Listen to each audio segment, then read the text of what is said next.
This is your nautical lantern upon the dangerous seas of darkness. Let's push off from the placid shore of the status quo and explore what's beyond the horizon. I am your host, BT, and this is Truth and Shadow, your podcast of the supernatural. Welcome, listeners, to another episode of Truth and Shadow podcast. This is episode 2, season 1. We are going to cover the captivating world of the Second Temple period of Judaism. We're going to do some takeaways from a book that I've been reading by Alan Siegel called The Two Powers in Heaven. And we're going to discuss a little bit about what this period of time is and its impact within the Christian world. You see, the Second Temple period was roughly from the 6th century BC to the 1st century CE. It was a time of immense transformation. This was a time when Judaism was in flux, a crucible for new ideas, mystical experiences, and profound wisdom. The Second Temple itself was more than a mere structure. It was a symbol of the spirit of the age. It represented a bridge between the ancient wisdom of the First Temple, the emerging ideas that would eventually shape modern Judaism. Now, what's truly fascinating about this period is the emergence of various groups and sects with a wildly different interpretation of Jewish tradition. There were the Pharisees, the Sadducees, the Essenes and Zealots, each with their unique perspectives. But what truly sets this period apart is the rise of mystical and esoteric practices. You had groups like the Essenes who withdrew into the wilderness to seek spiritual enlightenment, and the Merkava mystics who delved into the deep mysteries of the divine chariot. These mystics believed that by understanding the inner workings of the universe and connecting with the divine, they could attain true wisdom and enlightenment. It's in this quest for divine knowledge that the foundations of modern Jewish mysticism or Kabbalah began to take shape. Let's talk about those mysterious texts. The Book of Enoch, for instance, is a captivating piece of literature from this period. It takes us on a journey through realms, angels, and cosmic secrets, providing insights into the complex relationships between humanity and the divine. Then there's the Sefer Yetzirah, or the Book of Creation. This text explores the creation of the world and the divine language used by God, shedding light on the interconnectedness of all things. These texts and practices have had a profound influence on modern occultism, from the Western esoteric tradition to the New Age movements. The concept of connecting with higher realms, deciphering hidden knowledge, and the pursuit of spiritual enlightenment echoes throughout the ages. The modern seeker, just like those mystics of the Second Temple period, is on a quest for deeper understanding. We are all, in our own way, trying to unravel the mysteries of existence, to transcend the limitations of ordinary perception, and to connect with the divine in whatever form that may take. In the end, the Second Temple period isn't just a historical chapter. It's a mirror reflecting our timeless fascination with the mystical, the magical, and the transcendental. It's a reminder that the human spirit has always sought to touch the infinite, to explore the unknown, and to understand our place in this vast universe. And so, as we contemplate the echoes of the Second Temple period in our modern lives, let us remember the pursuit of wisdom and the quest for the divine are threads that connect us to humanity's ancient past and guide us towards an ever enigmatic future. And on that note, let's explore the profound concept of the two powers in heaven and the division within the divine realms. In ancient Jewish mysticism, this idea is a fascinating exploration of duality, complex nature of divinity. The notion of the two powers speaks to the inherent duality that seems to be woven into the very fabric of existence. It's the yin and yang, the light and the dark, creation, destruction, all within the divine realms. In this concept, we encounter two distinct and sometimes conflicting aspects of the divine: the power of strict justice and the power of boundless compassion. One is like a stern judge delivering exacting justice, while the other is a living, loving, and forgiving presence. It's a reflection of the human experience. We often grapple with the tension between justice and mercy. We face moments where we yearn for strict judgment and moments when we crave compassion and forgiveness. It's this very tension that shapes our understanding of the divine. Now let us delve into the heart of this division within the divine in many ways. It mirrors the dual nature of existence itself. We live in a world of contrasts, where we experience joy and sorrow, light and dark, life and death. It's the same with the divine. The power of strict justice represents the uncompromising laws of the universe. It's the principle that ensures order and structure. It's the force that holds everything in its place. And it's a reminder that our actions have consequences. On the other side, the power of boundless compassion represents the infinite capacity of the divine to forgive, to nurture, to heal. It's the gentle hand that guides us through our darkest moments, offering solace and understanding. But what's crucial to understand is that these two powers are not truly in opposition. Two sides of the same coin, each essential for the balance. In their interaction, we find the divine dance of life and existence. So as we contemplate the two powers in heaven, it's an invitation to explore the duality within ourselves. Can we embrace both the stern judge and the compassionate friend within us?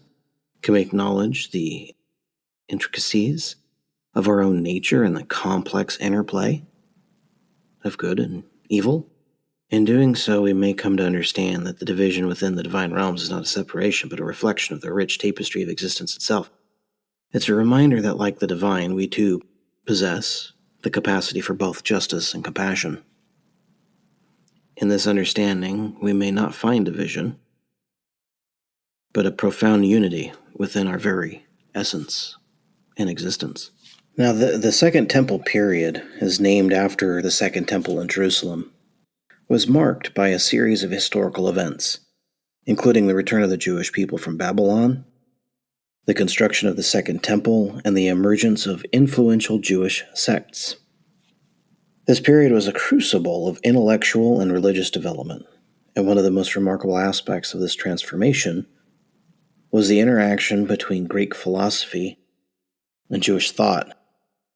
To truly appreciate the impact of Greek philosophy on the Second Temple period, we must first acknowledge the historical context in which the interactions took place. Alexander the Great's conquest of the Persian Empire in the 4th century BC inaugurated the Hellenistic era, characterized by the spread of Greek culture throughout the known world. This Hellenistic diffusion was no exception when it came to the Jewish community in the Eastern Mediterranean. One of the key facets of Greek philosophy that permeated this period was the profound exploration of reason and rationality. Greek philosophers like Socrates, Plato, and Aristotle were pioneers in their pursuit of understanding the world through reason and dialectic. This intellectual climate was akin to the Jewish penchant for theological inquiry and legal exegesis, which had its roots in the Torah and the Talmud. One of the earliest and most significant interactions between Jewish thought and Second Temple Judaism occurred with the translation of the Hebrew Bible into Greek. It's known as the Septuagint. Legend has it that 70 or 72 Jewish scholars were tasked with translating the Hebrew scriptures into Greek, thus producing a pivotal work that allowed Greek-speaking Jews and non-Jews alike to access and engage with Jewish religious texts. The Septuagint served as a bridge connecting Jewish thought with Greek philosophical concepts, especially in the areas of ethics and metaphysics. A noteworthy Greek philosophical school that left a substantial mark on the Second Temple period was called Stoicism. Stoic philosophy, founded by Zeno of Citium, emphasized rationality, self-control, and virtue as the path to enlightenment or a flourishing life. These Stoic ideals resonated with certain aspects of Jewish thought, particularly in ethical considerations. The Jewish Hellenistic philosopher Philo of Alexandria, or Philo, was born around 20 BC and was a prominent figure in this dialogue between Greek philosophy and Jewish thought. Philo's works merged Platonic, Aristotelian, and Stoic ideas with Jewish thought and mysticism. He sought to harmonize Greek philosophy with monotheistic beliefs of Judaism, bridging this gap that existed between Hellenistic and Jewish thought. Now, Philo's concepts of logos, the divine word or reason, bear a remarkable resemblance to the Gospel of John's portrayal of Jesus as the Word of God, showcasing the profound influence of Greek philosophy on early Christian theology. This influence persisted throughout the development of Christian thought and doctrine. However, the Greek impact on Second Temple Judaism extended beyond philosophical and theological realms. The political and cultural dynamics of the Hellenistic world played a significant role. The rise of Greek city-states and establishment of gymnasiums as centers of education and philosophical discussion created a fertile environment for intellectual exchange. It is within this broader context that we find the emergence of the Jewish synagogue as a place of assembly and learning.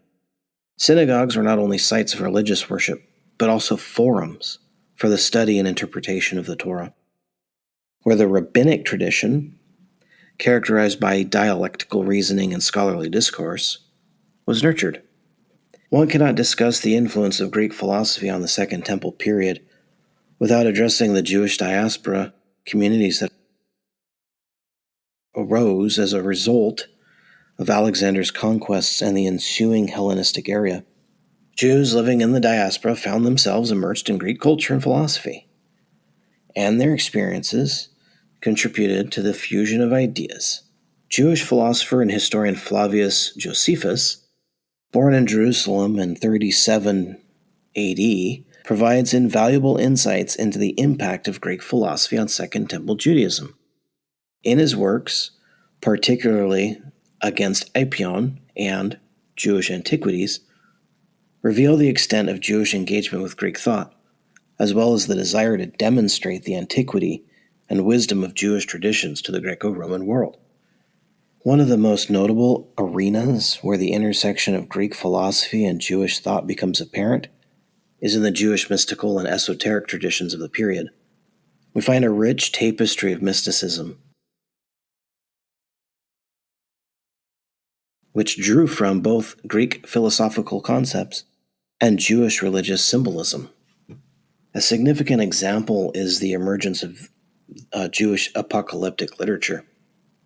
Apocalyptic texts, such as the Book of Enoch and the Book of Daniel, reveal a deep engagement with Greek ideas, especially in their use of visionary language and metaphysical symbolism. These texts often describe heavenly journeys, divine encounters, and complex cosmologies reminiscent of Greek philosophical cosmogonies. The concept of angels in Jewish mysticism during this period was also influenced by Greek thought. Angels were often depicted as intermediaries between the divine and the human, a notion that mirrors Platonic ideas of intermediaries between the transcendent world of forms and the material world. This parallels between angels and Platonic intermediaries reveals the syncretism of Greek and Jewish thought. Now, while these interactions between Greek philosophy and the Second Temple Judaism had profound effects, it's essential to acknowledge that they were not without controversy. The rabbis of the time, the precursors to the later rabbinic tradition, quite often weary of Greek philosophy. These rabbis sought to preserve the integrity of Jewish monotheism and traditional religious practices.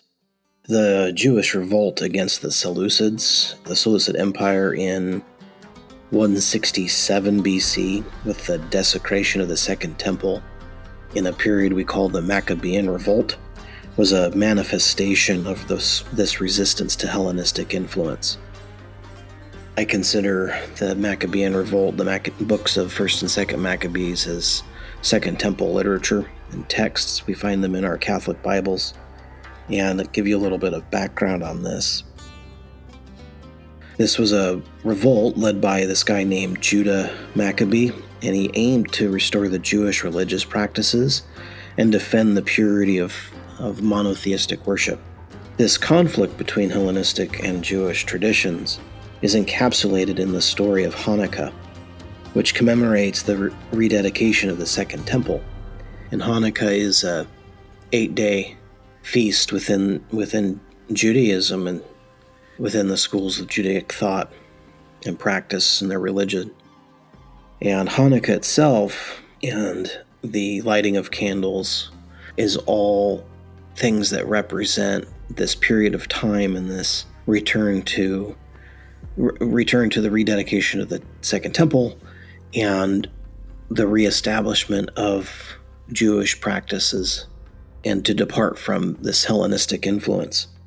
And so this is a conflict between the Hellenistic and Jewish traditions. So this historical episode underscores the tension between the embrace of Greek culture and the preservation of Jewish religious identity.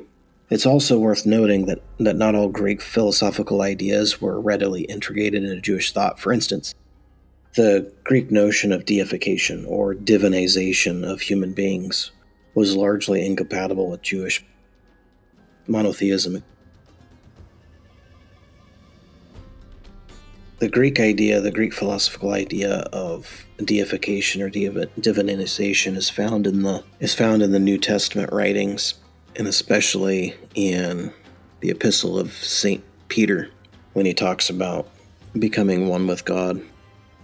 And this is a divergent Greek philosophy that further separates the Christian community from the Jewish community. And the Jewish theologians and scholars grappled with how to reconcile these differing theological perspectives. Moreover, there were certain aspects of Greek culture, particularly those related to the gymnasium and the athletic contests, that conflicted with Jewish religious practices and led to tension between the two traditions, being this Hellenistic view and the Jewish view. And as we continue this, we're gonna see how this idea of the gymnasium or the athletic centers, the symbolism that Paul teases out in Corinthians. However, the interactions between Greek philosophy and Second Temple Judaism should not be viewed solely through the lens of conflict or assimilation. Rather, they represent a complex and multifaceted exchange of ideas, values, and cultural elements. One of the enduring legacies of this period is the synthesis of Greek and Jewish thought, which influenced subsequent religious traditions and intellectual movements. This synthesis played a pivotal role in the emergence of early Christian theology, particularly the writings of Paul the Apostle, who blended elements of Greek philosophy with Jewish messianic beliefs. The Greek philosophical emphasis on reason and rationality also contributed to the development of Jewish philosophy, which flourished in the medieval period. Figures like Maimonides, known for his Guide of the Perplexed, sought to harmonize Aristotelian thought with Jewish theology, demonstrating the lasting impact on Greek philosophy on Jewish intellectual traditions. The intersection of Greek philosophy and Second Temple Judaism was a very transformative period in the history of religious thought. It's marked by this dynamic exchange of ideas, the translation of sacred text, and the emergence of syncretic philosophical and theological concepts. This intellectual engagement influenced not only the Second Temple Judaism, but laid the groundwork for the development of early Christian theology and subsequent Jewish philosophy. The impact of Greek philosophy on the Second Temple reminds us of the enduring interplay between cultures and ideas and the profound capacity of human thought to adapt, synthesize, and evolve. And it's important to reflect on this historical convergence because it underscores the intricate nature of intellectual and religious traditions and the ways in which diverse ideas can shape and enrich one another. The dialogue between Greek philosophy and Second Temple Judaism serves as a treatment to the enduring quest for wisdom and understanding that continues to shape our intellectual and spiritual journeys to this day. Next, I want to embark on the journey of interplay between Second Temple Judaism, Greek philosophy, and how a specific focus on how Greek philosophical ideas influence the conception and understanding of angelic beings with Jewish thought. One of the remarkable features of this period was the continuous evolution of Jewish thought. It was during this Second Temple period that a rich body of Jewish literature was produced, including texts that now are regarded as part of the Apocrypha and Pseudepigrapha.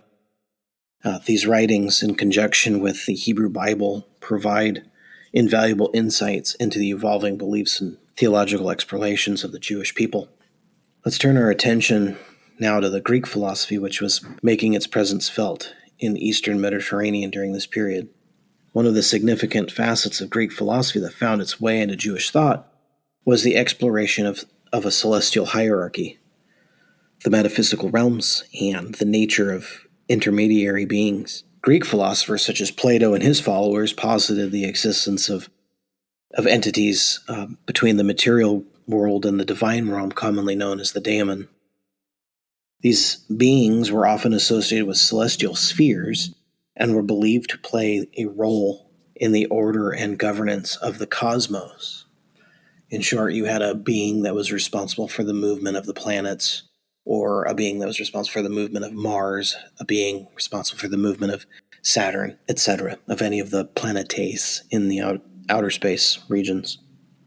The influence of Greek ideas regarding these beings, often referred to as demiurges or intermediaries, or daemon, resonated with certain aspects of Jewish religious thought. Jewish angelology at the time, which had its roots in the Hebrew Bible, began to undergo an evolution during the Second Temple period. Angelic beings in Jewish tradition were originally conceived as messengers of God, fulfilling roles such as delivering divine messages, protecting individuals, and carrying out God's will. They were often described as anthropomorphic terms, appearing as human-like figures with divine attributes. However, under the influence of Greek philosophical concepts, Jewish angelology began to expand and adapt. The notion of a celestial hierarchy, which mirrored the Greek idea of a hierarchical order of beings, became more prominent in Jewish thought. The Jewish Enochic literature, including the Book of Enoch and related texts, played a significant role in the development of this angelology. These texts introduced the concept of a complex hierarchy of angel beings, often arranged in ascending orders, each with specific roles and attributes. The influence of Platonic and Stoic ideas on Jewish angelology is evident in the depiction of angels as celestial beings, responsible for governing various aspects of the cosmos.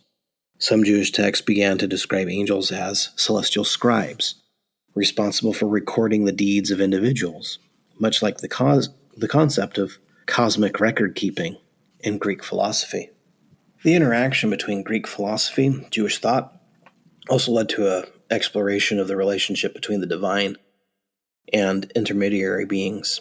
Greek philosophy has often posited the existence of a distant and transcendent divine realm, while Jewish thought maintained the monotheistic belief in a single, omnipotent God.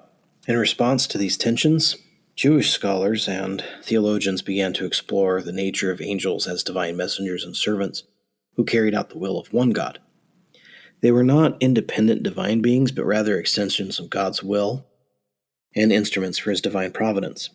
This nuanced understanding of angels as intermediaries in the divine plan became a crucial aspect of Jewish angelology. It emphasized the unity and supremacy of the one God while acknowledging the role of angels in the divine order. The merging of Greek philosophical concepts with Jewish angelology also influenced the perception of angels as bearers of the divine wisdom. This is particularly evident in the Book of Enoch, which describes angels as beings who reveal secret knowledge and mysteries to humans. This theme of angelic wisdom aligns with the Greek notion of philosophies and pursuant wisdom and enlightenment. There was a growing emphasis on angelic wisdom and knowledge as a means of spiritual enlightenment, mirrored this philosophical quest for wisdom and was prominent in Greek philosophical schools. Jewish angelology incorporated the idea that angelic beings were mediators of the divine knowledge, connecting humans to higher realms of understanding. Additionally, the Greek concept of celestial spheres, each associated with specific attributes and influences, found its counterpart in Jewish angelology. Some Jewish texts depicted angels as beings associated with these celestial spheres, embodying the influences of the heavenly bodies of the material world. This connection between angels and celestial influences reinforced the role of angels in the governance of cosmos. The syncretism of Greek and Jewish thought is further exemplified in the mystical and visionary literature of the Second Temple period. Jewish mystical texts such as the Merkabah, the Divine Chariot literature, and the Hekalut Palaces literature depicted otherworldly journeys and encounters with angelic beings. These experiences mirrored the mystical journeys of Greek philosophers and the pursuit of spiritual enlightenment.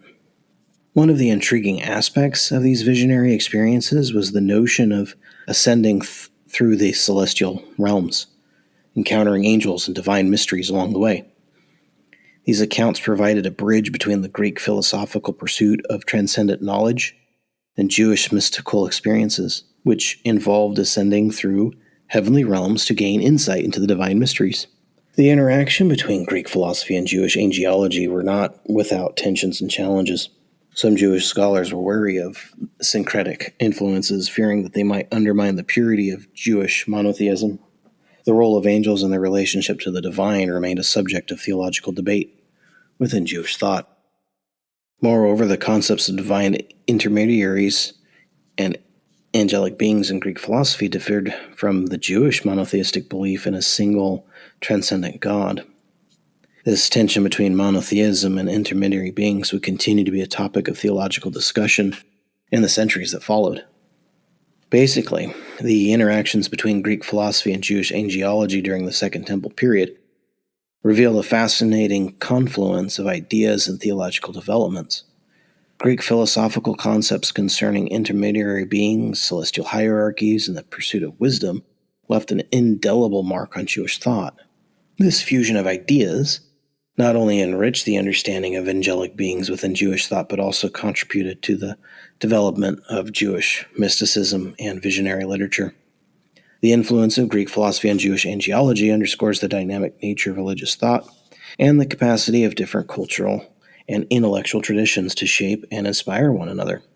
As we reflect on the interplay between Greek philosophy and Jewish angelology during the Second Temple period, we are reminded of the enduring quest for understanding the mysteries of the divine and the ongoing dialogue between diverse traditions and perspectives. These interactions continue to shape our appreciation of the complexities and profundities of religious thought and intellectual exploration. The last point that I wanted to draw out was the relationship between Alan Siegel's book, The Two Powers in Heaven, and how it relates to Jesus, or the early Christian beliefs as it relates to Jesus. And I find that Siegel's book revolves around an intriguing concept of this two powers in heaven. And it's an interesting concept in ancient Jewish thought, as we talked about earlier. And to summarize, it suggests the existence of two distinct divine entities or powers within the Godhead. It emerges from interpretations of specific Old Testament passages and related Jewish literature. The two powers implies that the unity of God might be more complex than a simple monotheistic understanding. This was a radical concept in Jewish thought and had far-reaching theological implications. We find that Siegel's work meticulously traces the presence of the two powers in heaven concept in various Jewish texts and the intertestamental literature, notably the Enochic literature, that would be the Book of Enoch, including the Similitudes of Enoch, and the Hekalut literature provided rich resources for exploring this idea. Within these texts, divine figures are depicted as possessing attributes of divinity and occupying unique roles within the heavenly hierarchy. While not entirely separate from the God of Israel, they stand distinct divine entities. One of the most intriguing aspects to me in Siegel's work is the bridge he constructs between the two powers in heaven and early Christian views on Jesus. Early Christians emerged from the Jewish milieu, and they inherited this theological landscape, mainly the Jewish Hellenistic interwoven philosophies that were going on at the time. And this landscape significantly impacts their understanding of Jesus. The early Christian community grappled with the challenge of how to conceptualize Jesus' divinity within a monotheistic framework.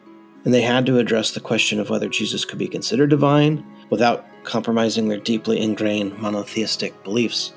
So in The Two Powers in Heaven, here Siegel argues that the two powers concept was instrumental in shaping early Christian thinking about Jesus. It provided a framework for interpreting Jesus as a divine figure within the Godhead, distinct from the Father, but still consistent with monotheism. Numerous passages in the New Testament reflect the influence of the two powers concept on early Christian thought. For instance, the Gospel of John, Jesus is presented as the Word of God, the Logos, who was both with God and was God, signifying a divine preexistence. The Pauline epistles contain references to Jesus as the image of God and the one whom the fullness of deity dwells.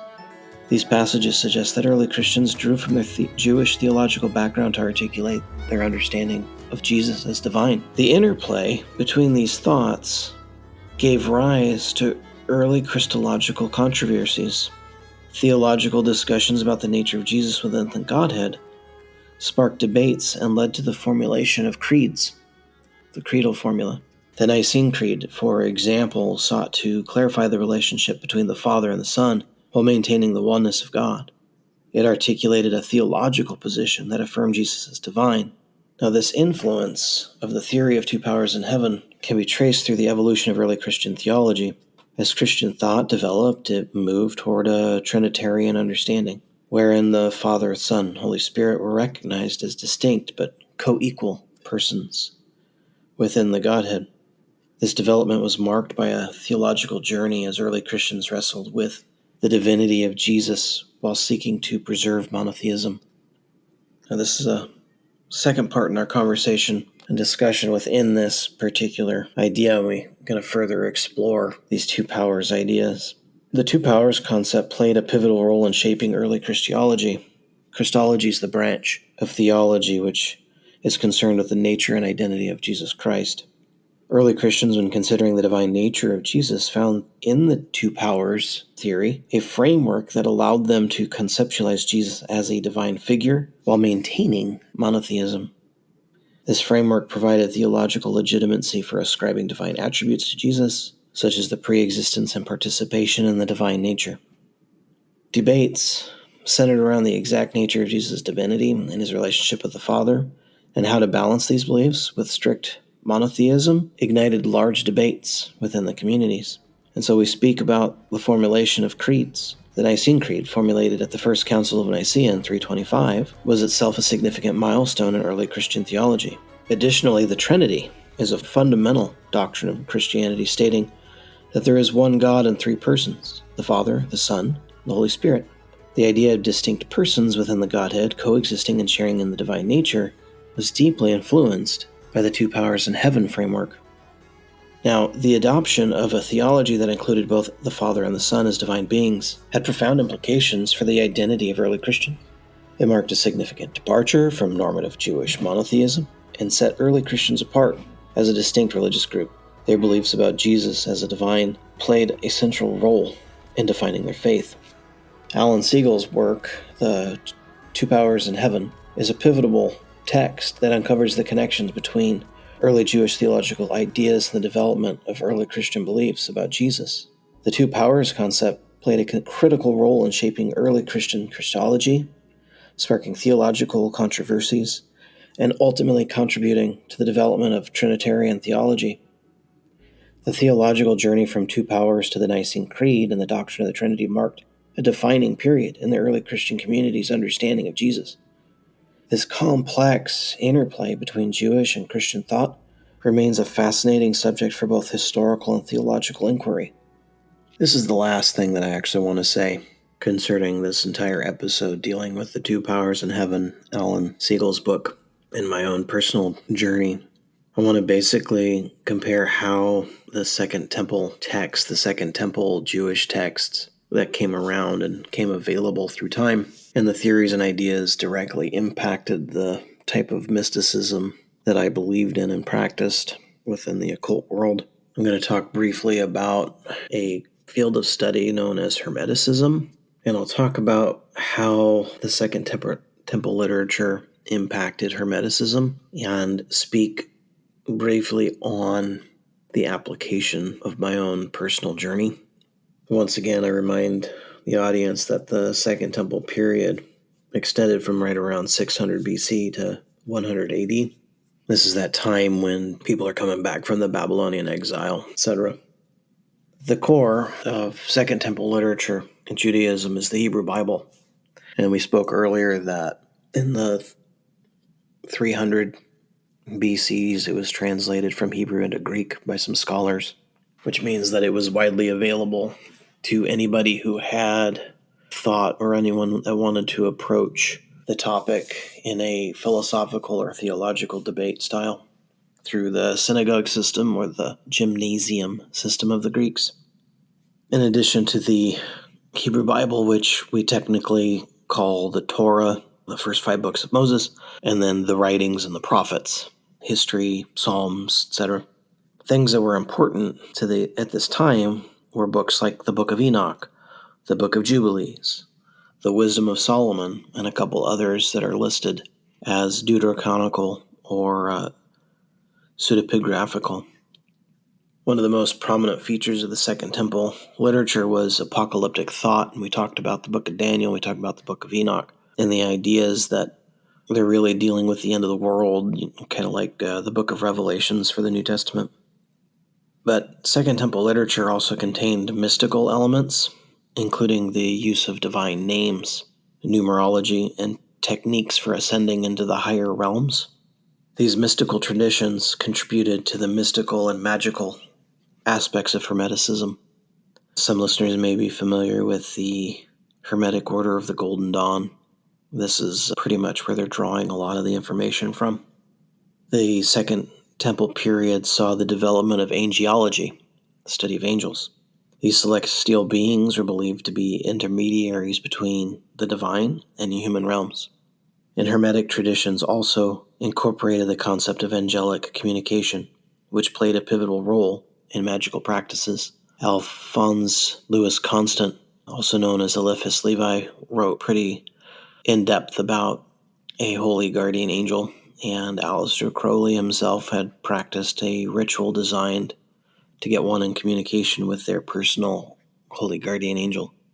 The Hermetic tradition, which originated in the Hellenistic and Roman periods, drew from diverse ranges of influences, including Greek philosophy, Egyptian religious thought, and Jewish mysticism.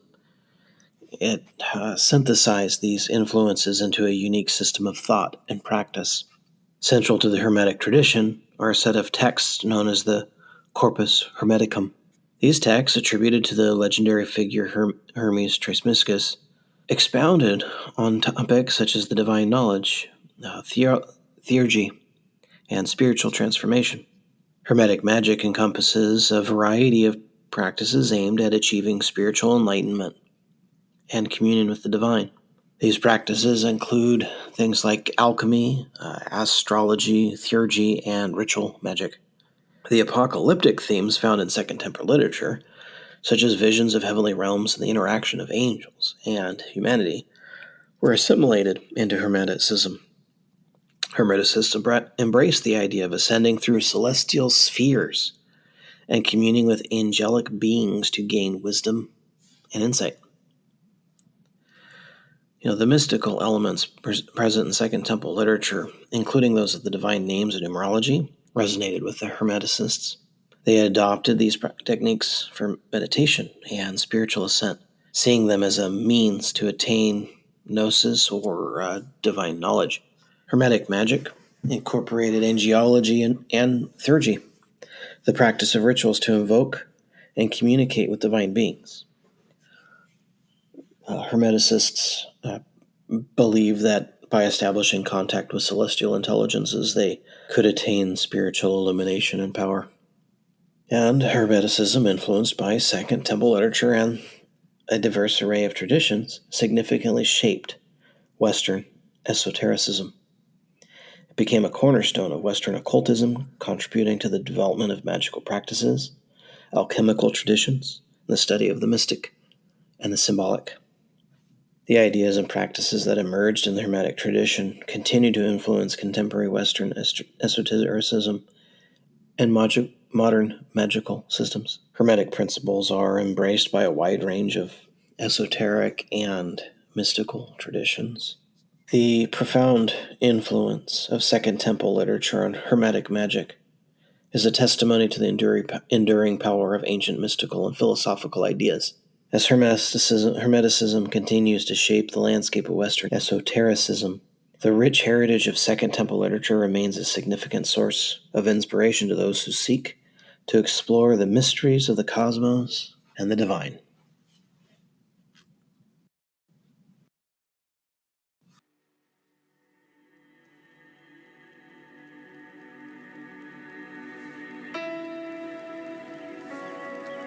Thank you for listening. This is a free podcast and is based upon the value for value model. If you find value in this or any episode, you can return that value by liking the show, leaving a review, sharing with a friend on your social medias. You can also donate on my website. Thank you again. This is BT for Truth and Shadow Podcast. You are the light in the darkness.